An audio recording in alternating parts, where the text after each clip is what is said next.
पाकिस्तान के खिलाफ बहुत सारे महाज खुले, कुछ हमने खुद खोले और काफी सारे हमारे खिलाफ खोले गए। आज का महाज अमेरिका के नाम। अमेरिका पाकिस्तानी हेडलाइंस से दूर नहीं जाता या नहीं जा सकता, और जब चला जाता है तो फिर अमेरिका से खुद ऐसी खबरें निकलती हैं जो उसको फिर पाकिस्तान की तरफ धकेलती हैं। ये हमने पिछले हफ्ते देखा, इंटरसेप्ट की स्टोरी छपी। ये ऑब्वियसली जो साइफर की स्टोरी थी, इसने तहलका मचाया पूरे पाकिस्तान में, बल्कि इवन कुछ 1-2 मिनट के लिए वॉशिंगटन में भी अब ये जो तहलका मचा है, इसमें बहुत सारे जो इमरान खान के सपोर्टर्स हैं उन्होंने कहा है कि देखो हम यही कह रहे थे, यही खान साल 1.5 साल से यही कह रहा था, और हमारी जो पोजीशन है हम रिडीम हो गए हैं। मगर ऐसे लोग हैं जो इस स्टोरी को कन्विंसिंग नहीं समझते।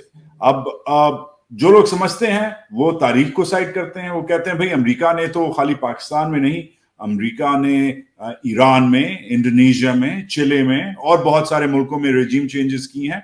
और वैसे भी मशहूर जमाना एक कहावत है पाकिस्तान में, अल्लाह, आर्मी और अमेरिका के बगैर कुछ नहीं होता, चिड़िया भी पर नहीं मार सकती। मगर कुछ ऐसे लोग हैं जो कहते हैं कि नहीं, अल्लाह और आर्मी तो ठीक है, मगर कम से कम इस रेजिम चेंज में अमेरिका मुलव्वस नहीं। और आज हम ऐसे ही अपने एक दोस्त से बात करते हैं, वॉशिंगटन में है, अमेरिका के सबसे मोतबर जरीदे वॉल स्ट्रीट जर्नल में कॉलमनिस्ट हैं, मेरे कॉलीग हैं, लाइव है मेरे साथ, पहले भी आए हुए हैं।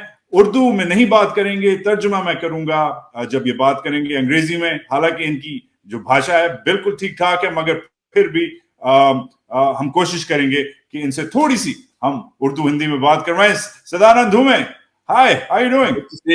वजाहत, आप उर्दू में बात कीजिए, मैं अंग्रेजी में जवाब दूंगा। आप अच्छे लगते हैं, जो भी भाषा आप बोलें आप अच्छे लगते हैं। कैसे हैं आप? ठीक ठाक हैं? बात ये है कि I'm a little bit jealous of your fluent bilinguality. So I aspire to get there, but I'm not there right now. Hardly, my friend, but thank you. All right, let's get you started. Sadanand Dhume, you have said that the evidence is laughably thin. In your latest piece for the Wall Street Journal, you have cited the Intercept story. You have said that there's a lot of skullduggery in it. I love that word, by the way. I love that word. But you've used the term laughably thin now from one publication against another. That is a pretty serious claim. Why do you think that America is not involved in a system where there's always three players, Allah, Army, and America? The floor is yours. Look, Vajad, I'm not saying that America had a very sort of positive set of feelings towards Imran Khan. In fact, I say explicitly in my piece that it's quite possible that, people were smiling at his being removed from office. But there's a large gap between making the argument that Imran Khan may not have been the most popular leader with America and making the argument that the Intercept makes, which is that America played a key role in his removal. And I think, frankly, the evidence for that simply does not line up. Because if we come back to the 3 A's of Allah, the Army, and America, anyone with even a passing knowledge of Pakistani politics knows that the operative A in this case was the Army. We also know, and this is all in the public domain, that the feud between the Army, between General Bajwa, the then Army chief, and Imran Khan dates back to 2021. Right, over the whole sort of idea of whether Faiz Hamid would remain as head of the ISI or not. This was all in the public knowledge. When Don Lu had that alleged conversation in early March with the Pakistani ambassador to Washington, there had been reams written about this by then. This was not something new. So the notion that, what I'm trying to say is that, look, there was a runaway freight train. That freight train was already hurtling towards its destination. The notion that that signal for that train was given in any sort of way, shape, or form on March 7th, it simply doesn't line up with the evidence that we have. Right. Okay. Fair. Now that's a good start for me you've given me a couple of jump off points there. You've told me, and I'm going to try to recap this in Urdu as well. In fact, I will recap in Urdu with your permission. Sadanand कहते हैं कि इन्होंने ये नहीं हरगिज कहा कि America खुश नहीं था ये बिल्कुल कह रहे हैं कि अमेरिका बल्कि शायद स्माइल कर रहा था, मुस्कुरा रहा था, जब इमरान खान, जो इन्होंने अपने कॉलम में कहा है साउथ एशिया इस खित्ते के सबसे एंटी अमरीकी लीडर रहे थे उस वक्त तक। तो अमेरिका ने डेफिनेटली इसको एक अमेरिका इससे सैड नहीं हुआ, अमेरिका मुस्कुराया, मगर फिर भी जो सदानंद का जो मेन मुद्दा है वो कह रहे हैं कि एक ऑलरेडी सिचुएशन चल रही थी, वैसे भी कशीदगी थी जीएचक्यू के जर्नलों और फिर इमरान खान के दरमियान, और शायद वो एक पुश ऑफ हुआ है। सियासत ऐसे काम नहीं करती, this is not how politics effectively works. इन्होंने बल्कि एक अपने कॉलम में, और मैं उसकी तरफ अभी आता हूं, कि एक एक्सपर्ट को भी साइट किया है, मगर एक्सपर्ट से पहले we'll talk to the man himself. If you're happy with that translation, Sadanand, correct me if I'm wrong, if I can move on real quickly, and I'm going to quote you. The case against Washington has no substance. For starters, the purported cable is Pakistani, not American. A Pakistani smoking gun can't establish American culpability. Now, yet, to your point, yet, The Intercept has come out with a story just around the time your stories come out. They're saying that the Americans are saying, meaning the State Department has been reported as saying that the conversation recorded in the cipher is close-ish. Plus, Murtaza Hussain, one of the co-authors of that story, who was on my program not a few days back, and he said that there's a lot of evidence that the story stands, especially when I questioned him, this is a single source story, mate. I wouldn't run this story even if you came, even if it came to me smelling of perfume, I would still not run it because it's just one person's story. He said that the Pakistanis have not rejected the story, and they've just come up with further confirmation of that. The Americans have not rejected the story. They've come up with further confirmation of that. And now the Intercept claims, and in fact, it's been proven that the Pakistani government is going to try Imran Khan and try to frame him and pin charges on him for losing this particular document, this particular cipher, and charge him with the Official Secrets Act, which is a pretty dark law that the Pakistani use for the most heinous crimes. The circumstances, Sadhana, are against your point about the smoking gun. There seems to be a smoking gun. So look, there are two different questions over here. The first is the cipher or cable, or call it what you will, is it an authentic or document? And the second is the interpretation of that document by the Intercept correct? I have not made the case anywhere that it is not an authentic document. I believe what the journalists of the Intercept say, that they probably got this from us. They got this from a source in the military. They cleaned up a little bit of the language for typos and things like that. They removed some of this sort of clear identifying marks that would have helped someone figure out who leaked it. I have no reason to doubt the authenticity of the document. I have reason to doubt the Intercept's interpretation of that document. Now, it seems to me, let's just say that everything in that cipher is exactly as they say. It seems to me that you had a situation in March last year where the US was upset with Imran Khan about the visit to Moscow, naturally and justifiably, I would say. And you already had a movement going on, like behind the scenes in Pakistan, to sort of corral the support for this vote of no confidence to be put into motion and then to pass. Where I dispute their narrative is the notion that this meeting in some way, or that the US in some way, was an inflection point. It wasn't, right? It just so happens that they have this meeting and then it just and the Intercept implies that because they had this meeting, then and you had the vote of no confidence the next day, there's some kind of causal link. I don't think there's a causal link. First of all, the no confidence motion was already in motion. It just so happened that the formal thing was filed the following day. We already know that there was a confrontation between Imran Khan and Bajwa.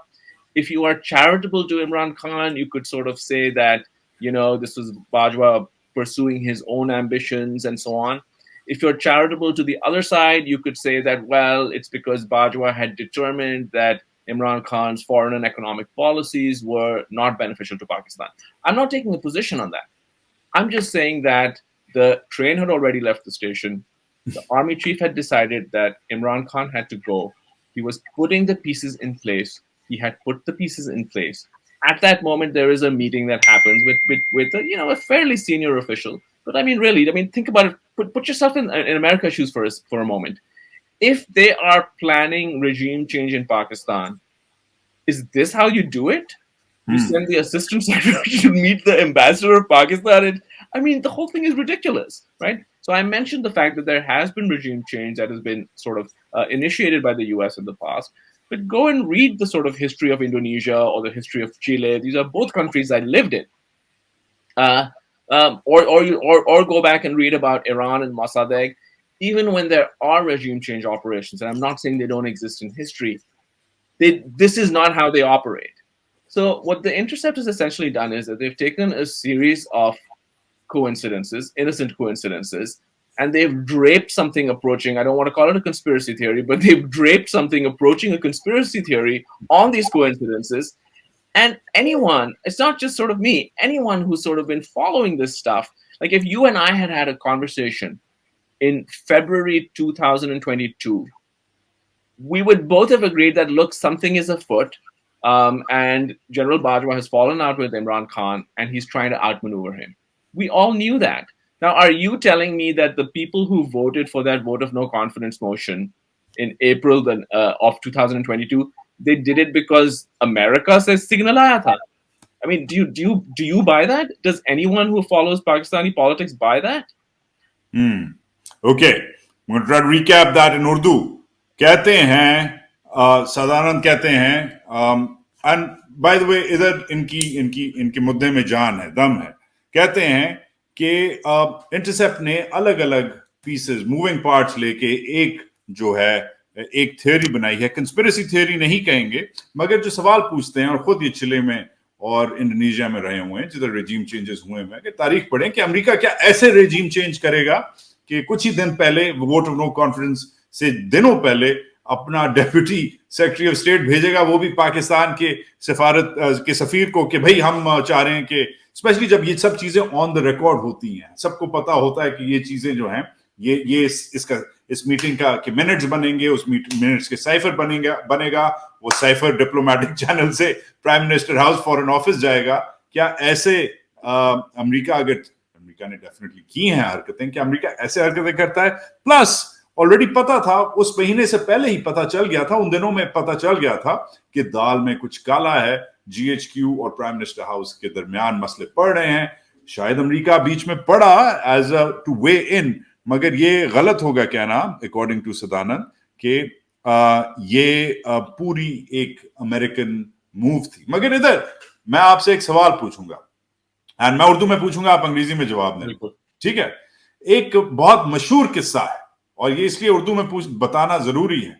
1990 में, 1990 में, आप भी छोटे थे, हम भी छोटे थे, मगर बहुत बड़ी जंग हुई थी अगस्त में, आपको याद होगा. सद्दाम हुसैन ने कुवैत को इन्वेड किया था. वो दिन है, आज का दिन है. American policy in the Middle East hasn't been the same, ठीक है? अब वो कहते हैं कि एक बंदा था, वो भी एक सफारतकार था, अप्रैल Gillespie.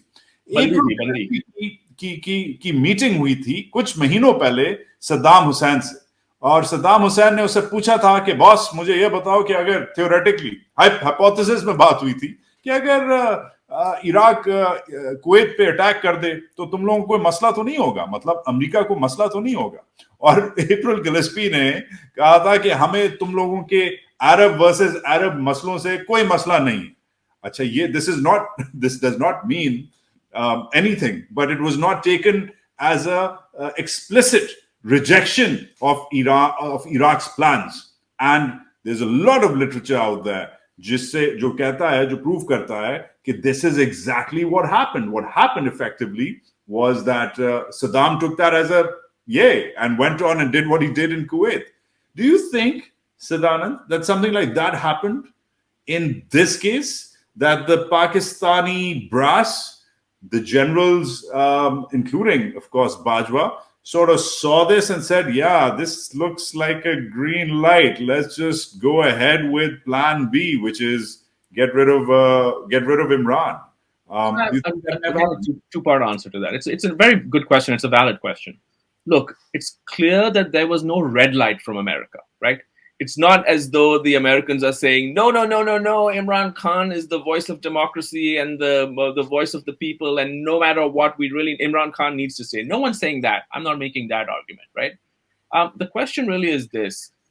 Did General Bajwa in March 2022 need an explicit green light from America in order to go ahead with a plan that was already in motion? Now, I'm willing to concede that if America had showed a red light, and if America had very strongly objected and had said, no, no, no, do not do this under any circumstances, or there will be hell to pay, it is possible that under those circumstances, Bajwa might have reconsidered. But it's a stretch from there to then say that Bajwa did what he did only because he got a green light from America. There's a very large gray area between those two statements, and that gray area is what I want to point out. Right, right. मैंने जो सवाल पूछा वो तो उर्दू में था, वो obviously self-explanatory था. सदानंद कहते हैं कि decently asked question. एक तो उन्होंने मेरे सवाल की तारीफ की, थैंक यू. मगर दूसरा इन्होंने जो कहा कि जो आर्ग्यूमेंट है जो बनती है वो ये है कि यस मे बी, मगर अमेरिका ने रेड लाइट नहीं दी. अमेरिका ने क्योंकि मना नहीं किया. अगर अमेरिका कह देता नहीं नहीं नहीं भाई ये ऐसे नहीं हो सकता, इमरान खान पाकिस्तान की अवाम का इलेक्टेड नुमाइंदा है, इलेक्टेड प्राइम मिनिस्टर, ये नहीं हो सकता, किसी सूरत में नहीं हो सकता, तो शायद फिर उससे चीजें इफेक्ट हो सकती थी. मगर obviously things didn't go that way. Moving on to I know you're in Washington, but I need you to sort of also put your South Asian hat on. Especially, I'm going to ask you to put your Pakistani hat on for a quick minute. As an observer of the times, please tell me, why are Pakistanis buying this, Sadanand Dhume? Why do you think it's easily bought? I think it's easily bought because of the history here. John F. Kennedy calling Ayub Khan, saying, hey, do not merge with the Chinese forces. Do not attack the Indians in the Himalayas. I think this goes back to Richard Armitage seeing Musharraf and saying, we will bomb you into the Stone Age. Those warnings are real. I think this goes back to Condoleezza Rice literally underwriting the return of Benazir Bhutto and the National Reconciliation Ordinance. There's a long history of American interventionism, some direct, some brutally direct, some not so direct. And that's why Pakistanis are buying this, that Don Lu actually said this. So what's your take, though? No, I largely agree with that, right? So I think there are two things, right? There's American history and there's Pakistani history. Now, look, if I have credibly been accused of burgling 3 houses and I've been convicted for that, and then you come in, someone comes and says that, oh, look, you burgled this 4th house, and I say, no, actually, I didn't. I mean, I don't blame people for saying, well, this guy burgled 3 other houses, so why the hell should I believe him now when he says he hasn't burgled the 4th one? So I have some sort of sympathy for that view. And as you point out, historically speaking, America has played a disproportionate role in Pakistani history. But I think there's something that people, I think, in Pakistan don't fully grasp, which is that the importance of Pakistan, this is something I mentioned in my column, the importance of Pakistan, the salience of Pakistan in the conversation in Washington, D.C., has declined very dramatically over the past decade, right? So I use figures in my column, and I point out that in 2010, 1 year after the passage of the Kerry-Lugar bill, Pakistan received almost $4.5 billion of U.S. assistance. Pakistan was something that everybody, if you were in Washington at that time, and if you were a serious journalist, you knew a lot about Pakistan. You knew which factions were jostling with each other in the Taliban. You knew the names of Pakistani officials. I mean, these things were it was part of being a well-informed person in Washington. By 2021, that had changed very dramatically. Right, aid had fallen dramatically to just a trickle, just about $100 billion, down from 4.5 billion. And if you look at sort of New York Times mentions of Pakistan, in 2010, the New York Times mentioned Pakistan 2,100 times. By 2021, New York Times mentions of Pakistan were under 1,000. They had more than halved. So now again, go back to March 2022. Putin had already invaded. This was the main thing that was preoccupying policymakers in Washington. There is no way that you can argue that Pakistan was either central to the war in Ukraine, it was not, or that Ukraine was central to US Pakistan relations. It may have been sort of, in that moment what Donlu wanted to speak about, but there's a long history, right? There's the war on terrorism, there's the US tilt towards India, there's the China Pakistan relationship, there are all these other structural changes. There's a sense in Washington that Pakistan played a double game on the war on terror. All of these things have come together to structurally put the US Pakistan relationship on much weaker ground. So, under those circumstances, the most plausible explanation, in my view, is that the US didn't particularly like Imran Khan. It also wasn't paying a lot of attention to Pakistan. It had other much more important things sort of going on. And in that conversation, you could say that a diplomat spoke. Maybe he should not have spoken as freely as the sort of cable suggests. That's a sort of separate argument. But to put all of these things together and suggest that somehow the US or the State Department or the US government in any way had a leading role in this drama, when in fact, the evidence suggests they were probably bystanders, observers, right? There's a play going on. And you have you have this murder scene that's about to be committed on stage.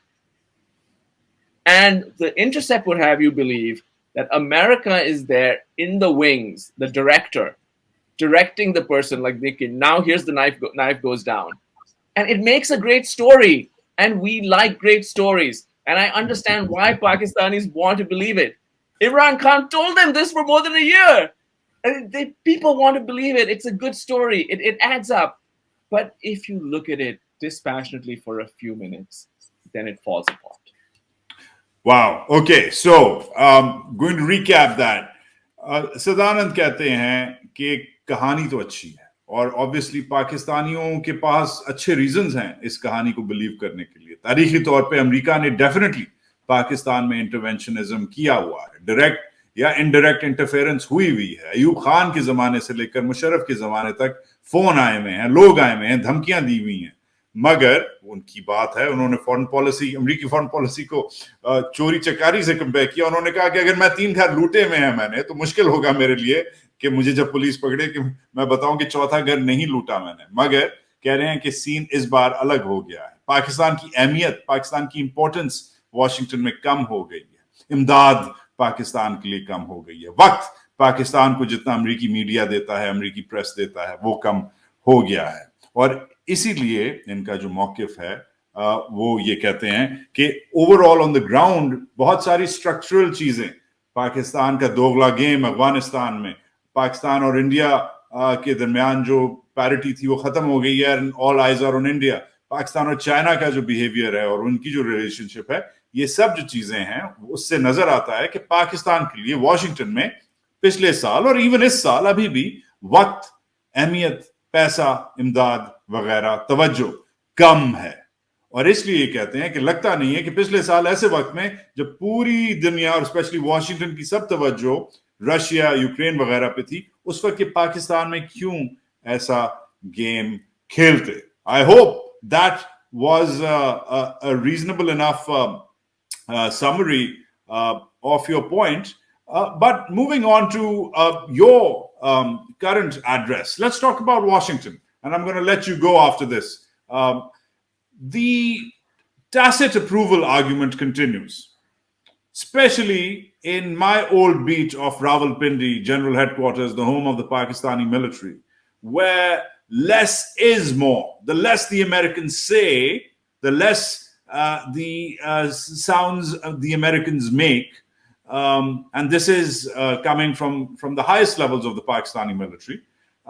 The more it seems that there seems to be more space for the military-led establishment to get away, literally, with murder.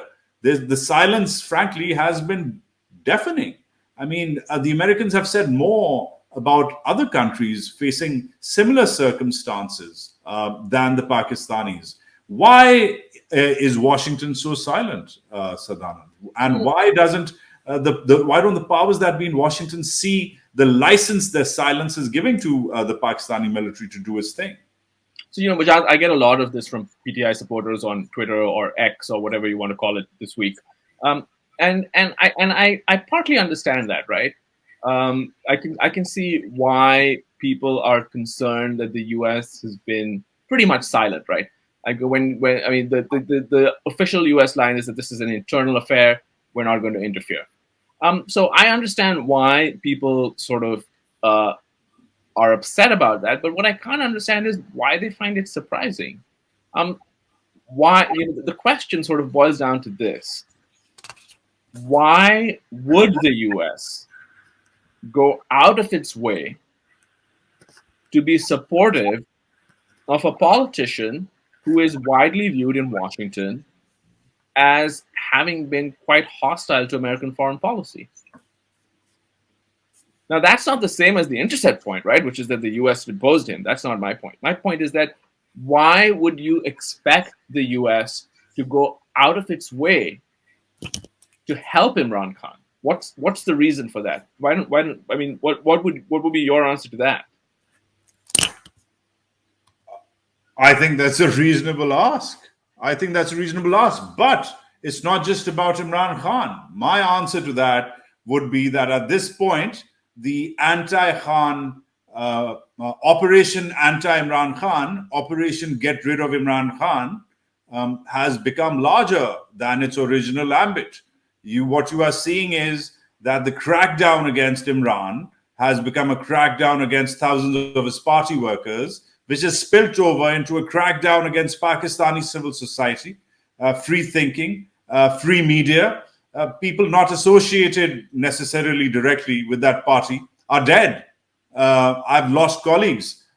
People from my fraternity have gone missing. I personally, as you know, have been charged with terrorism and treason. I find that laughable, ridiculous, and scary at the same time.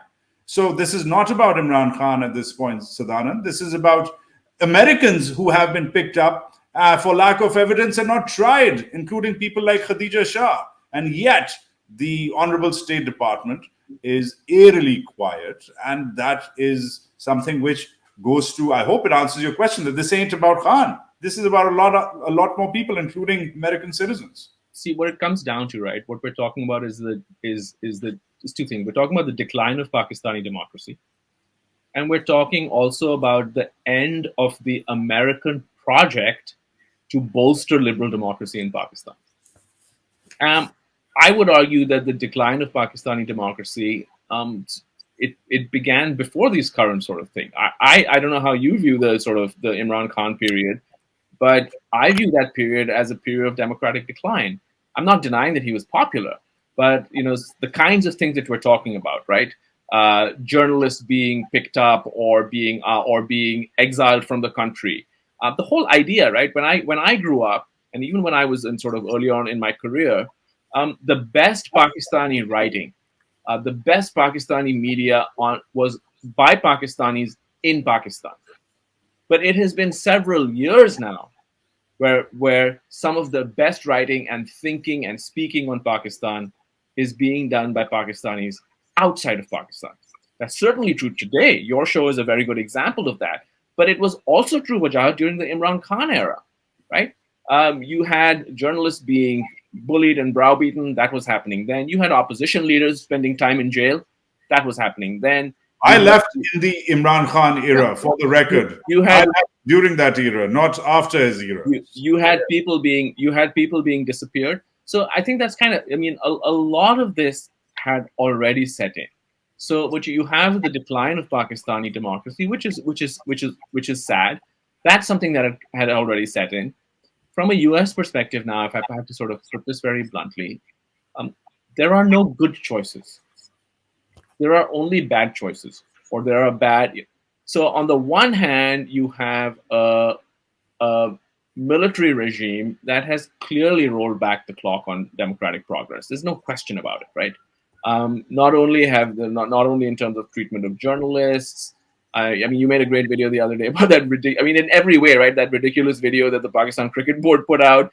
It's heavy-handed. As you point out, they've arrested many people.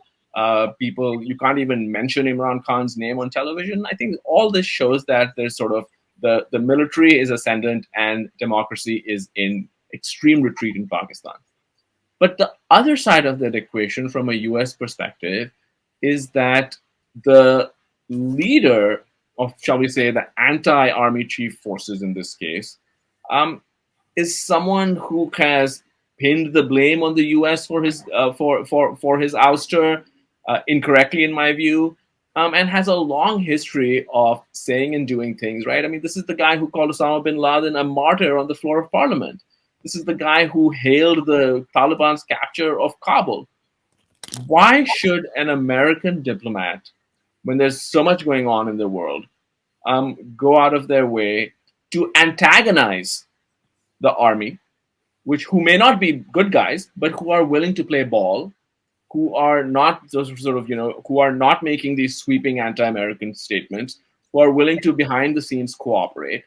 Why not just let these things play out the way they're going to play out, in Pakistan, without the US, assigning itself too large a role, recognizing that there's not that much that the US could do anyway, right? I guess that would be my response.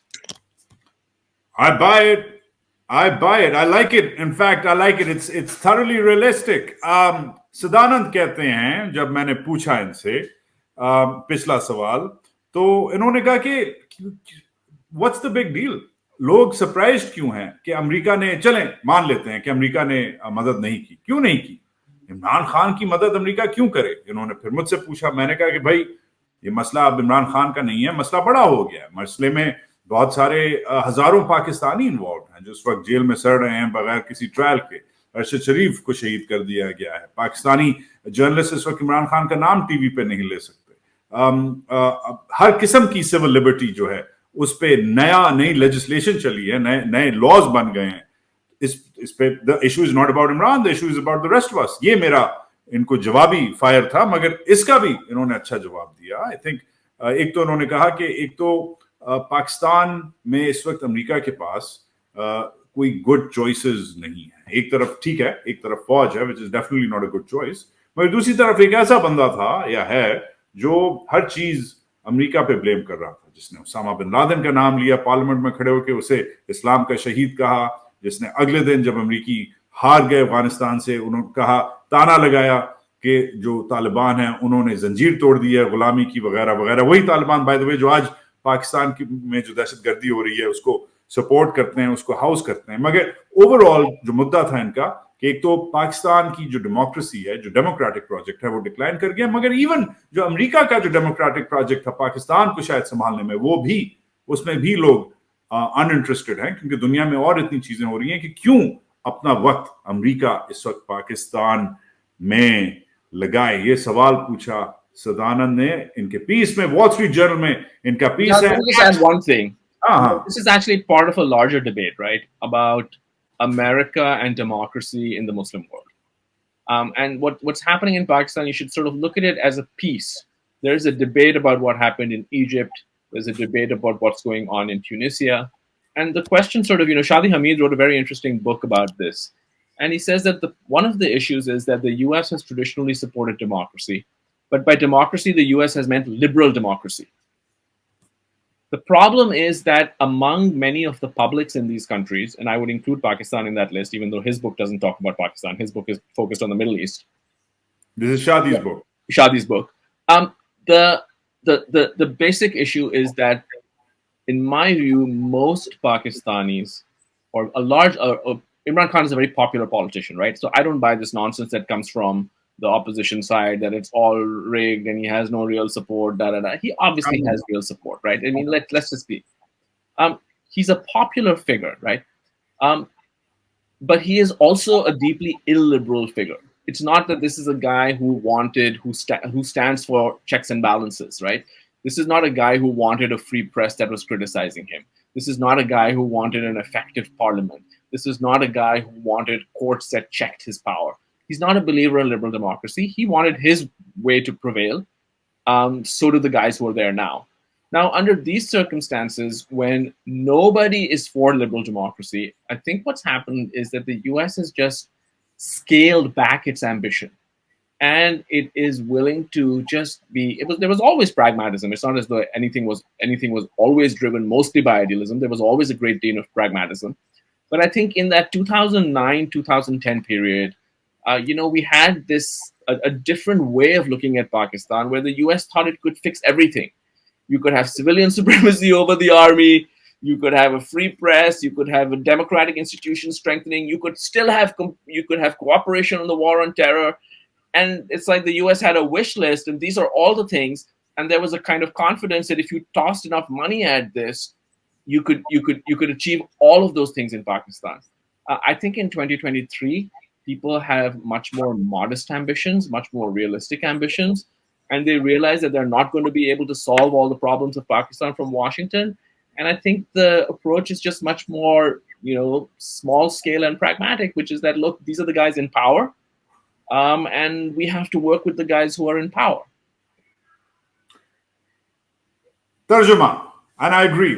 Sadanand कहते हैं, he contends कि जो America की जो ambition थी, और America ने definitely सालों से, दहाइयों से बल्कि जो जमहूरियत है उसे अलग अलग जगहों पे फरोग दिया है, मगर वो एक लिबरल किस्म की जमहूरियत है. पाकिस्तान में अब जो हालात हाजरा में जो अलग अलग जमहूरी लीडर आए हैं, वो फ्रैंकली ज्यादा लिबरल नहीं है. और हम सबको पता है कि जो बाकी जो दो पार्टीज हैं, जो बड़ी पार्टीज हैं, मशीन पार्टीज जिसे कहते हैं, पीपीपी और नई ये वाली पीपीपी, आसिफ जरदारी वाली पीपीपी और नवाज शरीफ वाली पीएमएल नून, ये ज्यादा लिबरल नहीं है. ये डिक्टेटर्स की तरह इनकी डेमोक्रेसी चलती है. बट खान भी, सदानंद कहते हैं कि डिफरेंट नहीं था. वो भी प्रेस को के फ्रैंकली प्रेस को इतना फरोग नहीं देता था. वो भी पार्लियामेंट को इतना फरोग नहीं देता था.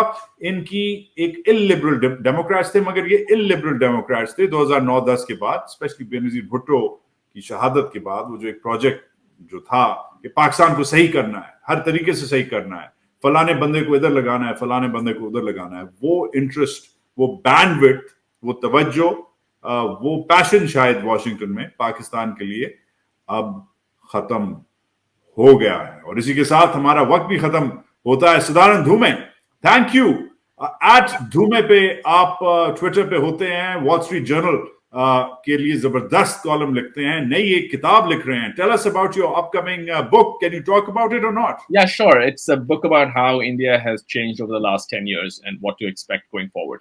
That's the short version. Oh boy. Okay, so these last 10 years means obviously it's going to be a reference to our friend Prime Minister Modi's India. Absolutely. That's going to be interesting. मतलब इसका मतलब है कि आपका भी वही हाल होने वाला है जो मेरा हुआ है. आपका मेरा वैसे हो चुका है. चलें. Well, बहुत मुबारक हो for writing. I'm hoping to see this in print soon. Thanks for your time, Sadanand, and we'll have you on soon on your next piece. Thanks, Wajad. All right, हमारे साथ सदानंद धूमे थे from Washington. By the way, upcoming very soon. मैं ये जो अपना हमारी जो नई कैबिनेट है, इसकी प्रोफाइल कर रहा हूं, one after the other. ये जो हमने लगाए हैं लोग, ये कौन है? मैंने ऑफ कोर्स अनवार काकड़ के बारे में तो आपको बताया, मगर बाकी इस कैबिनेट में कुछ दोस्त हैं, कुछ नॉट सो दोस्त हैं. इन सब के बारे में मेरा नेक्स्ट व्लॉग होगा, अनकरीब होगा. मैं छुट्टियों पे हूं, मगर आपके साथ रहूंगा. You are always on my mind. Share, like, subscribe, comment, and of course please follow Sadanand on Twitter @Dhume पे होते हैं. इनका जो कॉलम है वो भी, उसका भी डिस्क्रिप्शन लिंक लगा रहा हूं मैं डिस्क्रिप्शन में. मेरे साथ रहिए, अपना ख्याल रखें. पाकिस्तान जिंदाबाद.